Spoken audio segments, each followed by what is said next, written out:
আসসালামু আলাইকুম। হ্যালো বন্ধুরা, welcome back to my channel. বন্ধুরা, আমি আরও একটি ইন্টারেস্টিং কাজ নিয়ে আপনাদের সামনে হাজির হলাম। আশা করছি ভিডিওটি দেখে আপনারা উপকৃত হবেন। তো বন্ধুরা, আমার হাতে আজকে একটি ফোন আসছে আইটেল কোম্পানির। ফোনটির প্রবলেম হচ্ছে, আমি যখন ফোনটিতে চার্জার পিন ঢুকিয়ে দিচ্ছি তখন ফোনটির চার্জারের আলো বন্ধ হয়ে যাচ্ছে। তো বন্ধুরা, এরকম যদি সমস্যায় পড়ে থাকেন সেটার কিভাবে সমাধান করবেন আজকের ভিডিওতে আমি সেটাই দেখাবো। তো যদি আমার চ্যানেলে নতুন হয়ে থাকেন অবশ্যই চ্যানেলটা সাবস্ক্রাইব করে দিবেন, পাশে থাকা বেল আইকনটা অন করে দিবেন যাতে করে এরকম নিত্য নতুন ভিডিও দেওয়ার সাথে সাথে আপনাদের কাছে নোটিফিকেশন চলে যায়। তো বন্ধুরা, দেখতেই পাচ্ছেন আমাদের ফোনটা কিন্তু রানিং আছে, কোনো প্রকার শর্ট নাই যে চালু হচ্ছে। কিন্তু যখন আমরা চার্জার পিনটা ঢুকিয়ে দিচ্ছি তখন কোনোভাবেই ফোনটা চার্জ হচ্ছে না, প্লাস চার্জারের বাতিটা নিভে যাচ্ছে। কিছু কোনো ক্ষেত্রে এরকম প্রবলেমে পড়লে হচ্ছে আপনার মোবাইলটা হিট পর্যন্ত হয়। তো বন্ধুরা, দেখতেই পাচ্ছেন এই ফোনটা কিন্তু এর আগে খোলাও পড়েনি, আমি ফার্স্ট টাইম খুলছি। তো আমি ফোনটাকে খুলে নিচ্ছি। তো বন্ধুরা, ফোনটা খুলতে খুলতে কিছু কথা না বললেই নয়। আমি হচ্ছে বিভিন্ন সময় দেখেছি যে আমরা যে টেকনিশিয়ানগুলো আছি তাদের মধ্যে কোনো একতা নাই, যে কারণে আমাদের এই প্রবলেমগুলো হয়। যারা একটু অভিজ্ঞ টেকনিশিয়ান তারা হচ্ছে এইসব আমাদের ভিডিও তো দূরের থাক, আমাদের কখনো যদি কোনো পরামর্শ চাই সেটাও দিতে চায় না।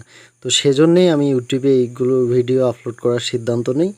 তো আশা করছি আপনারা পাশে থাকবেন, আমার ভিডিওগুলো দেখতে থাকবেন আর কিছু শিখবেন। তো বন্ধুরা, আমার ফোনটা খোলা শেষ, প্রায় শেষ।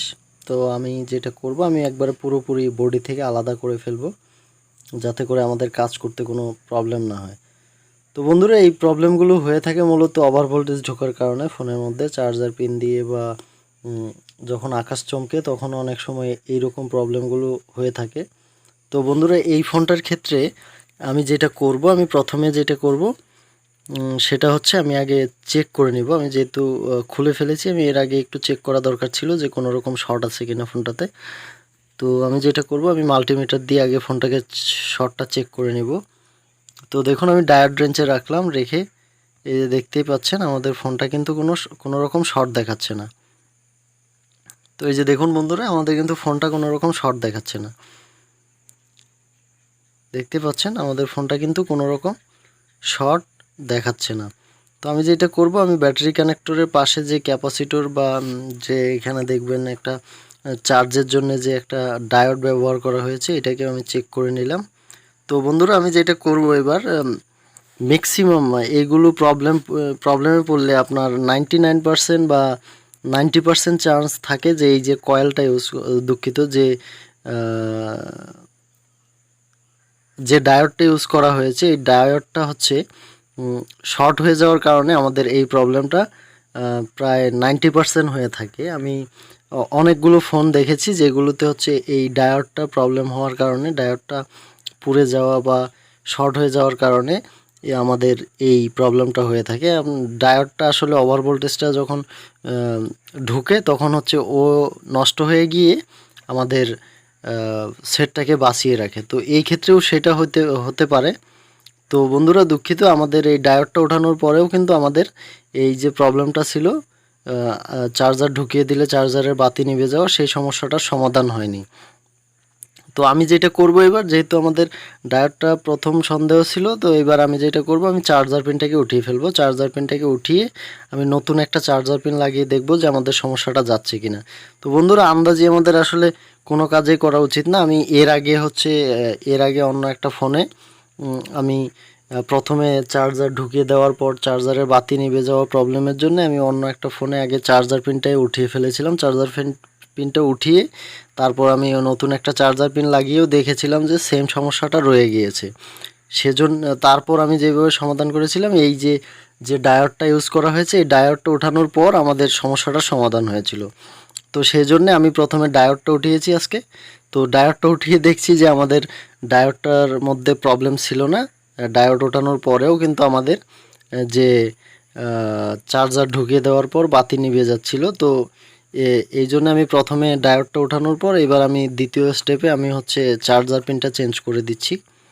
চার্জার পিনটা চেঞ্জ করে দিয়ে আমরা দেখব যে আমাদের যে শর্ট কী বলে ওইটাকে, চার্জারের বাতি নিভে যাওয়া প্রবলেমটা এটা যাচ্ছে কিনা। যদি না যায় তাহলে আমরা নেক্সট ধাপে যাব, সেটা হচ্ছে আমরা যে চার্জার আইসিটা ইউজ করা হয়েছে এই ফোনে সেই আইসিটাকে ওঠাবো।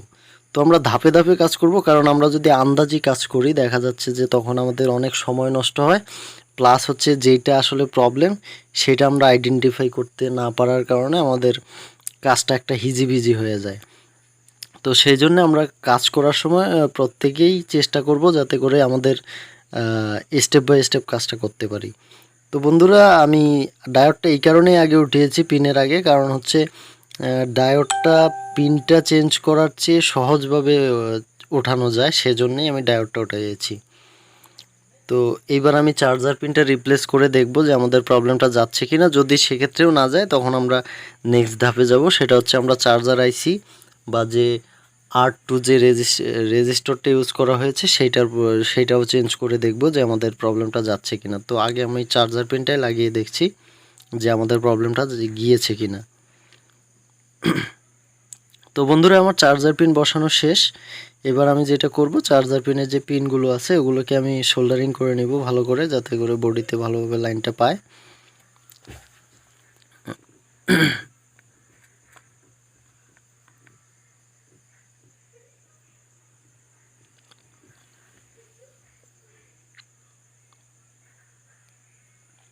তো বন্ধুরা, আমার মোটামুটি সোল্ডারিং করা শেষ। চার্জার পিনের যে পিনগুলো লাইনগুলো সেগুলো সোল্ডারিং করা শেষ। এবার আমি চার্জার পিনটা ঢুকিয়ে দিয়ে দেখি। তো বন্ধুরা, দেখতেই পাচ্ছেন আমাদের যে চার্জার ঢুকিয়ে দিলে যে বাতি বন্ধ হয়ে যেত বা লাইটটা বন্ধ হয়ে যেত সেই প্রবলেমটা চলে গিয়েছে। তো বন্ধুরা, আপনারা এরকম প্রবলেমে পড়লে আশা করছি আপনারা সব সহজভাবে সমাধান করতে পারবেন। তো এতক্ষণ ধরে ভিডিওটা দেখার জন্য অসংখ্য অসংখ্য ধন্যবাদ। আরেকটা নতুন ভিডিওতে আপনাদের সাথে আবার দেখা হচ্ছে। ততক্ষণ পর্যন্ত ভালো থাকবেন, সুস্থ থাকবেন। আসসালামু আলাইকুম।